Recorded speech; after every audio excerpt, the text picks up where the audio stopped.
Hi guys, so this is my simple hair washing routine. I have a generic conditioner for pre-pooing and a clarifying shampoo and my moisture conditioner, and then my hair treatment followed by some leave-in conditioner and finally some grease to seal it up.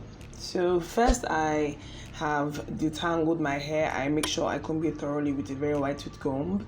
Since I had braids, I definitely have some tangling, so I take my time and make sure that my hair is properly detangled. Next, I pre-poo. I make sure to massage the conditioner, especially into my scalp, so that I can help dislodge whatever dirt and product buildup that I have from all my weeks of wearing braids. Next, I go and wash off the hair with my clarifying shampoo. While washing, I focus on the scalp so that I will clean off every dirt and build up, and then I go and wash off the hair, making sure to wipe it gently with my old soft t-shirts because you don't want to use any hard cloth to clean your hair when it's wet. Next, I follow it up with my moisture conditioner. This I apply very generously so that my hair gets all the nutrients that it needs.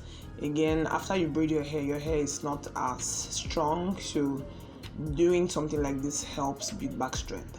So I cover it up with a bag. If you have a shower cap, that also works, but I have this very thick nylon bag, so I just use this and wrap my hair in it, and then also wrap it in the t-shirt to give it extra protection.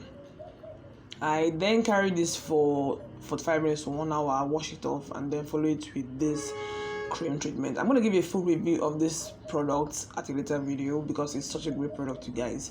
So I massage it into my scalp and coat my ends with it too.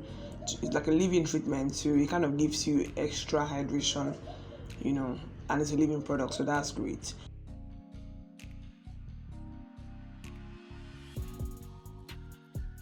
After I apply the product all over my hair, I go ahead to then comb out whatever tangles I might still have left from the washing. And lastly, I follow it up with some hair grease because hair grease is good and it makes for a great sealant. So that's all I do on my simple regular wash days. Thank you so much for watching. Give this video a thumbs up, leave me a comment and subscribe in case you haven't. I'm going to see you in my next video. Bye bye.